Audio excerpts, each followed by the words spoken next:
2, 1, and booster ignition liftoff of Space Shuttle Discovery.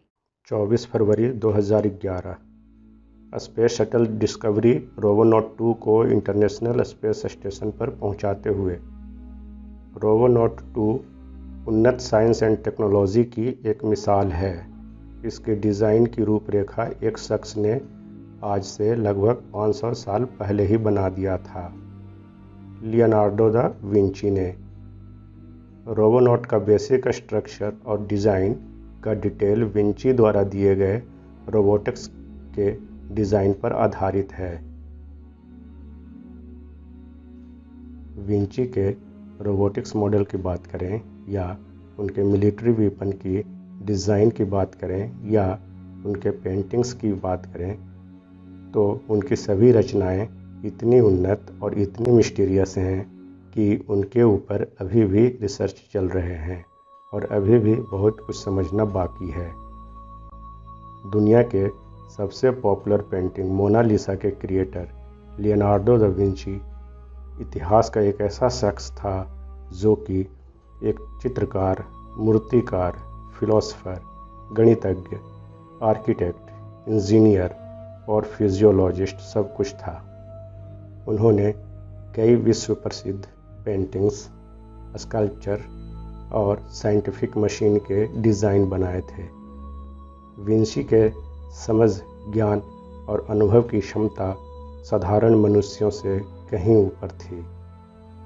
ये बातें तो हम सभी जानते हैं, परंतु बहुत कम ही लोग यह जानते हैं कि विंची को इतनी अलौकिक बौद्धिक क्षमता कहाँ से मिली थी। विंची के जीवन में उनके युवावस्था के 2 साल का कहीं भी कोई डिटेल अवेलेबल नहीं है। कुछ रिसर्चर्स के मुताबिक इन 2 सालों में वह एलियंस के साथ रहे थे, जिसके बारे में खुद विंची ने कभी किसी को कुछ नहीं बताया और इस बात को सीक्रेट ही रखा। इस पूरी वीडियो में हम देखेंगे कि क्या विंची के जीवनी और उनकी रचनाओं में इस बात के प्रमाण हैं कि एलियन से कभी उनका संबंध रहा था।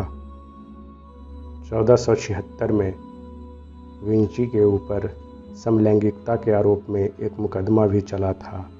इटली में उस समय इसे संगीन अपराध माना जाता था और इसके लिए मृत्यु दंड दिया जाता था। आरोप साबित न होने के कारण उन्हें बाइज्जत बरी कर दिया गया, परंतु उन्हें लगा कि समाज में उनका बहुत अपमान हुआ है। फिर इसके बाद 1476 से 1478 तक वो गायब रहे। उनका कोई अता पता नहीं था। एक तरह से उनके पूरे जीवन में इन 2 सालों का गैप है।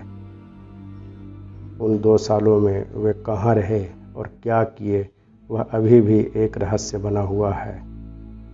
परंतु जब इन 2 सालों के बाद वे वापस आए तो उनमें एक बहुत बड़ा परिवर्तन हो चुका था।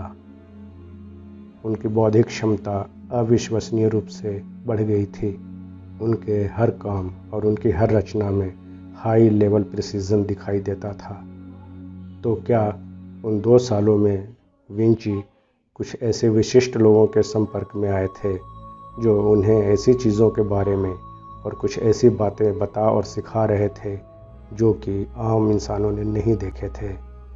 विंची के लिखे नोट्स से यह पता चलता है कि उस मुकदमे के बाद वे जंगलों में चले गए थे, शायद प्रकृति को नज़दीक से समझने के लिए। उन्हीं जंगलों के एक गुफा में वे संभवतः एलियंस के संपर्क में आए। वह अपने नोटबुक में किसी अंधेरे गुफा का जिक्र करते हैं और लिखते हैं कि इस गुफा को देखकर ही मैं डर जाता था।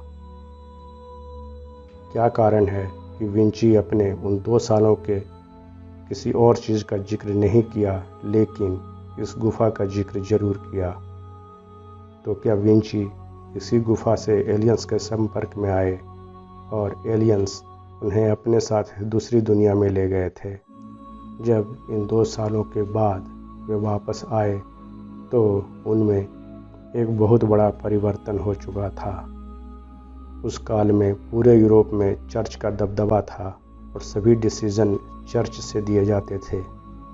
चर्च के निर्देश पर उन्हें दीवारों की मरम्मत और पेंटिंग का काम दे दिया गया।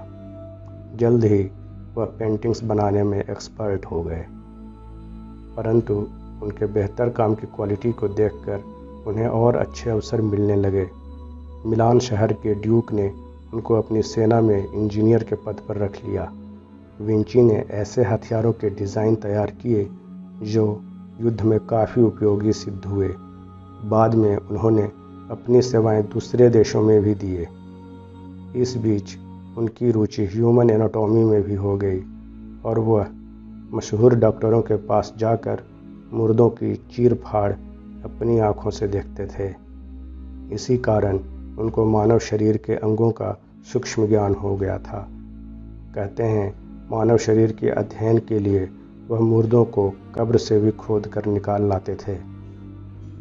इस अपराध के लिए मृत्युदंड का प्रावधान था। फिर भी वह सीखने और जानने के लिए दर्जनों लाशों को खरीद कर या चुरा कर भी उस पर रिसर्च करते थे और उसे अपनी नोटबुक में कोड के फॉर्म में लिखते जाते थे। उनको लगता था कि वह जो काम कर रहे हैं और जो खोजें कर रहे हैं उन्हें चर्च कभी अप्रूव नहीं करेगा और उन्हें मृत्यु दंड दिया जा सकता है। इसलिए वे अपने हर नोट्स को मिरर इमेज में अर्थात उल्टा लिखते थे, जिसे पढ़ पाना मुश्किल होता था। शायद इसी वजह से उन्हें मिरर इमेज राइटिंग और हिडन नोट्स बनाने की आदत पड़ती चली गई। धीरे धीरे वे अपने सभी रचनाओं में उनकी मिरर इमेज और हिडन मैसेज वाली टेक्निक अप्लाई करने लगे, यहाँ तक कि अपनी पेंटिंग्स में भी।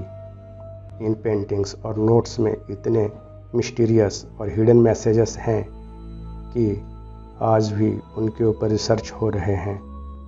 पूरी वीडियो देखने पर हम यह भी समझ पाएंगे कि आखिर इतने सारे कोड्स और सीक्रेट मैसेजेस को अपनी पेंटिंग्स में डालने का क्या राज था। बाद में उनके सभी नोट्स और पेंटिंग्स को मिरर इमेज से समझने का प्रयास किया गया। उनकी पेंटिंग मोनालिसा को भी। इस बात के भी इंडिकेशन हैं कि वह एलियंस के संपर्क में आए थे। इतना महान कलाकार होते हुए भी उन्होंने ऐसे चेहरे वाले मनुष्यों की पेंटिंग क्यों बनाई होगी। उस जमाने में भी गूगल मैप की तरह शहर का एरियल व्यू को ड्राइंग में कैसे बनाया होगा। टस्कन वैली का ज्योग्राफिकल एरियल व्यू मैप कैसे बनाया होगा। अब जरा इनके इस पेंटिंग जॉन द बैप्टिस्ट को भी देखिए। हाथ से ऊपर की तरफ इशारा करना किनको इंडिकेट करता है। शायद उनको जिन लोगों से विंची को ज्ञान मिला था। इस पेंटिंग के मिरर इमेज को ओरिजिनल इमेज के साथ मर्ज करने पर जो नई इमेज बनती है उसके बिल्कुल सेंटर में जो मैसेज डिकोड होता है उसे जरा ध्यान से देखिए। विंची ने इस पेंटिंग में क्या मैसेज छोड़ा था। उनके एक और इस पेंटिंग के मिरर इमेज को उसी तरह ओरिजिनल इमेज से मर्ज करके देखिए। विंची ने अपने पेंटिंग्स के कोड्स से यह अल्टीमेट मैसेज देना चाहा कि आर्ट के माध्यम से हम अलौकिक चीज़ों को समझ सकते हैं। उन्होंने इतने सारे कोड्स और सीक्रेट मैसेजेस को अपने पेंटिंग्स में इसलिए डाला क्योंकि वे जानते थे कि जिन सच्चाइयों को उस समय चर्च और पोप के डर से बयान नहीं कर सकते थे, आने वाली पीढ़ियां उन्हें उनके पेंटिंग्स में ढूंढ लेंगी। और शायद वे यह भी बताना चाहते थे कि अलौकिक चीज़ों को जानने के लिए साइंस नहीं बल्कि आर्ट्स ही एक बेहतर जरिया है। उनके जीवनी और उनके रचनाओं का अध्ययन करने पर यही कंक्लूज़न निकलता है कि उनके उच्च स्तर के बौद्धिक क्षमता का रहस्य कहीं न कहीं उनके 2 साल के गायब रहने से जुड़ा हुआ है और उन्हें यह क्षमता एलियंस या किन्हीं बाहरी शक्तियों के द्वारा दी गई थी। वीडियो अच्छा लगा हो तो इसे लाइक, शेयर और सब्सक्राइब करें। धन्यवाद।